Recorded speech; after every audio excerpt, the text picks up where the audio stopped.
Hi there. So there's a new version uploaded, a new update, version 5.17.08. And if you go to the website under software and then plus and click on the update log, then you'll see the changes that are made. HDR merge, magic touch, dehaze, flash, and I also added a batch stack as layers, which is uh, take just stacking a complete folders exposures in as layers and saving as PSDs. And also the updated the tutorial feature, which is this feature here. On first click, it just activates, and then you have to click it for a second time to show the question mark, and then you can click on a feature. If it has a tutorial, then it'll take you to YouTube. If it doesn't, then you'll get this message, and then you can just request a tutorial, and then we'll try and get one up as soon as possible. We've had this feature in before, but it had issues. It had a limit of only a certain amount of tutorials, so I think that's fixed now. Okay, so let's do this stack.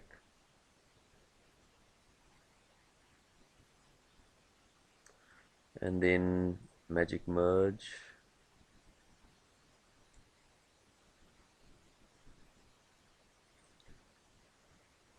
And before I click on magic touch, this image is a bit dark, so I'm going to duplicate this layer and then just lighten it up. Click on the levels here and then lighten up a bit.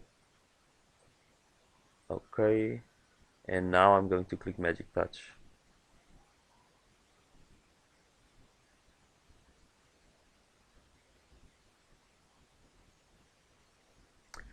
Okay, so now we've got decent results, but I would like to dodge a bit more of the shadows.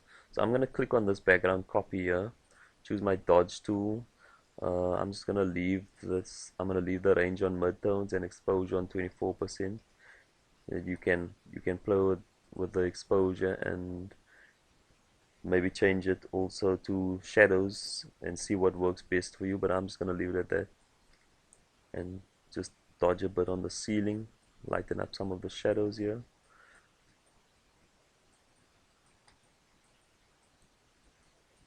It's better to work with a big brush and a low exposure, but I'm just trying to get done. I don't want this video to be too big.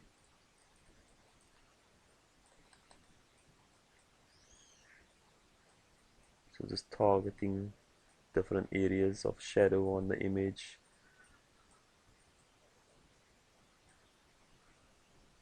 So if I open this magic touch layer, and then you'll see there's now 3 layers, well, 2 layers and an adjustment layer. So we have hue and saturation, which basically just takes all the color out of this contrast layer. You can increase it or leave it on decreased or whatever. And then if you click on the contrast and the DAs, you'll see that the fill is 50%. You can decrease and increase it. So you can play with these 2 layers and see what gives you good results. So you have your DAs and your contrast that you can play with. And I think that is all that I would do. And maybe if I want to bring in some more of this lighting here, needs a dark exposure. So I'm going to delete this dark exposures mask. It has some detail of the light. I'm going to click on blend dark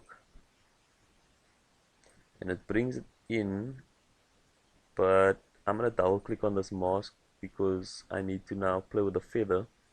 You can either take the feather completely down or you can increase it to blend it and fade it in there.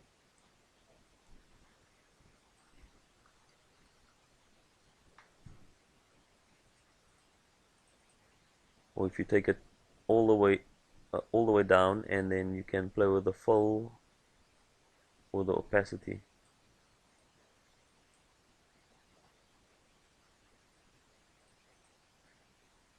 If you want, you can also take some color out of the ceiling, so you can make a new merged layer, or you can just flatten the image.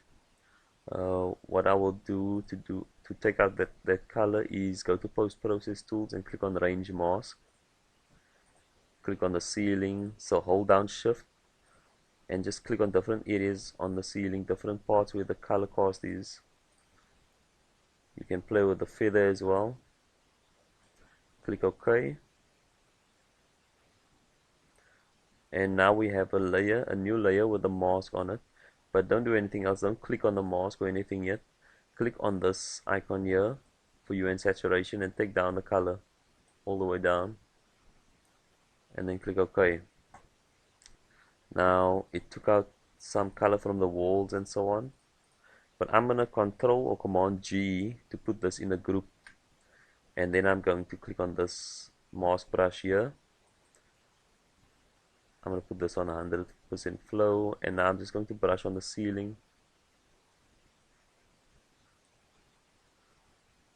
Take out that color.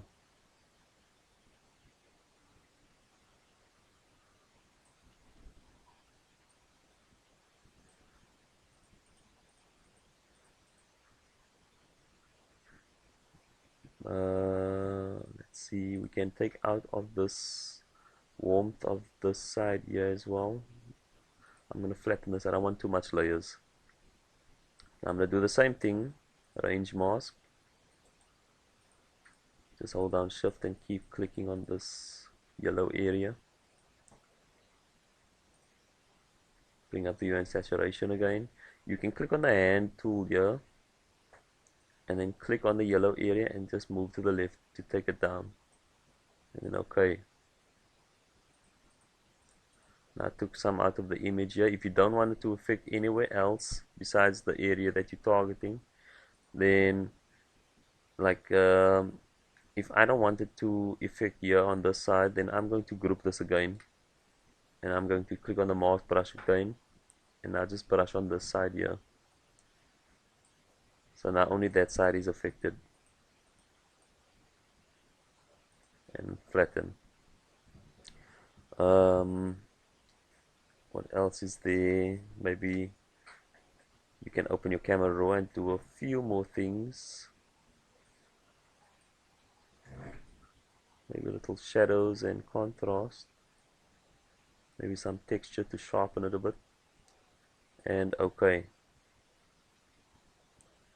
And go over to Expo Blend and maybe straighten a bit.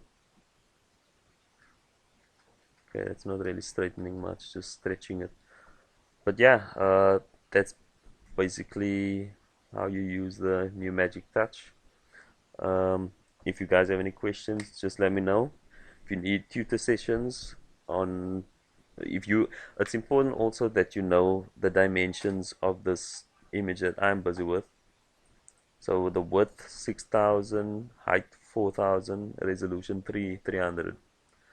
That's important because it might change the outcome of your result. And as you saw, it's 5 ambience that I was using.